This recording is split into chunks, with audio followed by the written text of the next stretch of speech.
আসসালামু আলাইকুম। সবাই কেমন আছেন? আলহামদুলিল্লাহ অনেক ভালো আছেন। আমি অনেক ভালো আছি।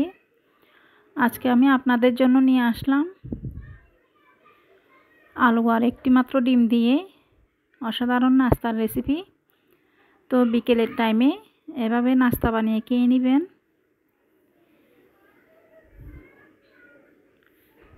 অসাধারণ টেস্টি। তো আমার ভালো লাগলো তাই আমি আপনাদের মাঝে শেয়ার করলাম। তো চলুন আমি ভিডিওটি শুরু করি। এখানে আমি কয়েকটা আলু সিদ্ধ করে নিয়েছি। আলুগুলো আমি একটা চামচের সাহায্যে ভেঙে নিচ্ছি।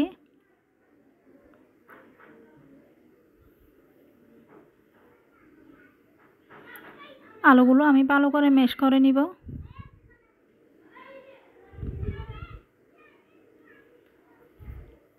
চুলোয় একটা কড়াই তুলে দিলাম, দিয়ে দিলাম পরিমাণ মতো তেল। এখন আমি দিয়ে দিচ্ছি মাঝারি সাইজের দুটো পেঁয়াজ। পেঁয়াজগুলো একটু ভেজে নিব। এখন দিয়ে দিচ্ছি কাঁচামরিচ 3-4টে। এখন আমি দিয়ে দিচ্ছি সামান্য পরিমাণ হলুদের গুঁড়া, দিয়ে দিলাম ধনিয়ার গুঁড়া, স্বাদ মতো লবণ। সব উপকরণ আমি এখন একসাথে নাড়িয়ে নিব। উপকরণগুলো একটু ভালো করে কষিয়ে নিব। এখন আমি এখানে দিয়ে দিব আগে থেকে সিদ্ধ করে রাখা ম্যাশ করে রাখা আলু।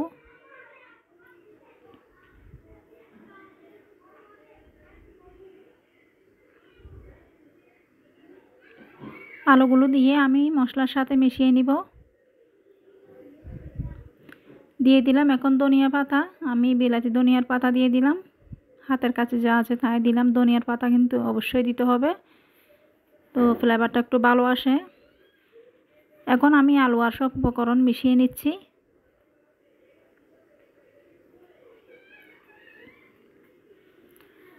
নিচের থেকে না লাগার মতো আমি অনবরত নেড়ে নেড়ে আলুগুলো উপকরণের সাথে মিশিয়ে নিয়েছি। এখন আমি এখানে দিয়ে দিব 1 কাপ ময়দা। আমি আলুর পরিমাণ অনুযায়ী ময়দা দিয়ে দিয়েছি, আপনারা আপনাদের আলুর পরিমাণ অনুযায়ী দিয়ে দিবেন। তো ময়দা দিয়ে আমি আরেকটু ভালো করে নাড়িয়ে নিব, আলুর সাথে মিশিয়ে নিব। আলুর সাথে আমি ময়দাগুলো ভালো করে মিশিয়ে নিয়েছি। দেখতেই পাচ্ছেন অনেক সুন্দর করে মিশে গেছে। এখন আমি এগুলো চুলা থেকে নামিয়ে নিব। সব সময় খেয়াল রাখবেন নিচের থেকে যেন লেগে না যায়। চুলার আঁচটা একদম লো মিডিয়ামে রেখে মিশাতে হবে।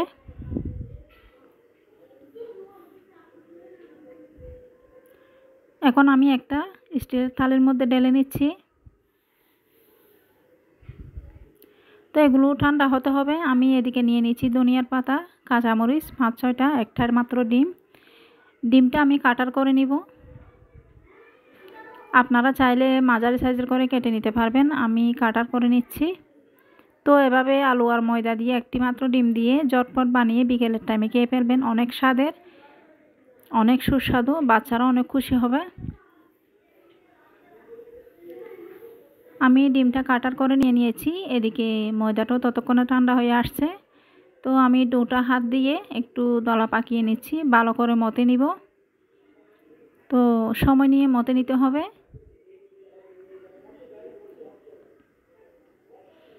আমি হাত দিয়ে ভালো করে মতে নিচ্ছি।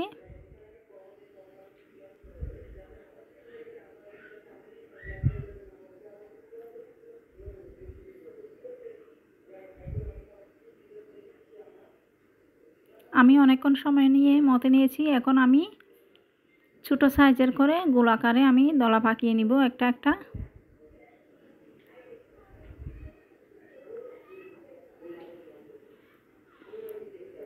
এখন আমি একটা স্টিলের থালিতে এটা চ্যাপ্টা করে একটু বেলিয়ে নিব।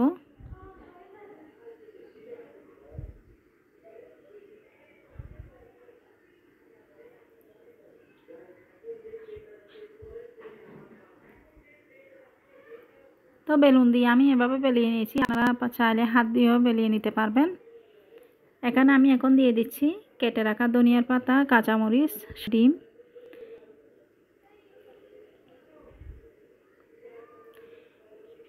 তো উপকরণগুলো দিয়ে আমি নিচ থেকে তুলে একটু চাপ দিয়ে দিব।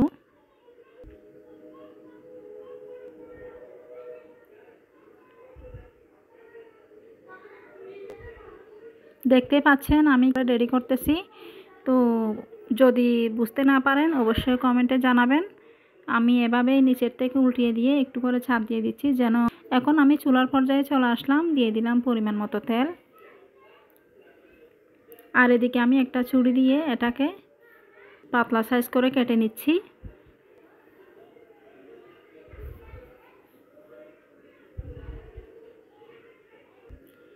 এখন আমি তেল গরম হওয়ার জন্য ওয়েট করতেছি। তেল গরম হয়ে আসছে, একটা একটা নাস্তাগুলো আমি দিয়ে দিচ্ছি। অনেক স্বাদের, আমি আবারও বলতেছি অসাধারণ টেস্টি হয়েছে। তো আলু আর ডিমের এই নাস্তাটি একবার ট্রাই করবেন হাতে সময় থাকলে। তো খাবেন। আমি এখন উপরে একটা চামচ দিয়ে তেল তুলে দিচ্ছি। আপনারা চাইলে ডুবো তেলও ভেজে নিয়ে পিঠাগুলো উল্টিয়ে দিচ্ছি। তো উল্টানোটা দেখাতে পারলাম না। চুলার আঁচটা একদম লো মিডিয়ামে রাখতে হবে, নাইলে পুড়ে যাবে, ভিতরে হবে না। এদিকে আমি আরেকটা পিঠা রেডি করতেছি। এখানে আমি আবার ধনিয়া পাতা, কাঁচামরিচ এগুলো দিয়ে দিলাম, ডিমও দিয়ে দিলাম। আমি দুইটা রেডি করে দেখাচ্ছি আপনাদের ঠিক করে বোঝার জন্য।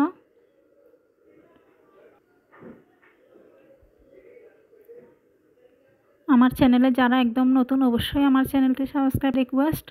আমার চ্যানেল থেকে ঘুরে আসবেন, আপনাদের সাপোর্ট আমার অনেক প্রয়োজন। তো সবাই একটু আমার চ্যানেল করে দিবেন। আমি এই পিঠাটাও কেটে নিচ্ছি।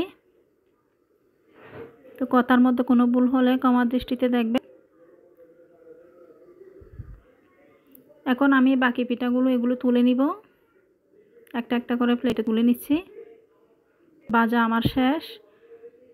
তো একটু যে কোনো কিছু নাস্তা হোক, তরকারি হোক, যে কোনো রেসিপি সময় নিয়ে করতে, ধৈর্য সহকারে। গ্রামটা কিন্তু অসাধারণ আসতেছে। এখন আমি বাকি নাস্তাগুলো দিয়ে দিচ্ছি।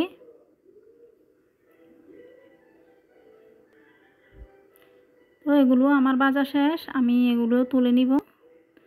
আশা করি রেসিপিটা সবার চ্যানেলটি সাবস্ক্রাইব করে দিবেন। তো আজ এই পর্যন্ত আমি প্লেটে নিয়ে নিয়েছি। মাশাআল্লাহ অসাধারণ লাগতেছে, আমার কিন্তু অনেক ভালো লেগেছে।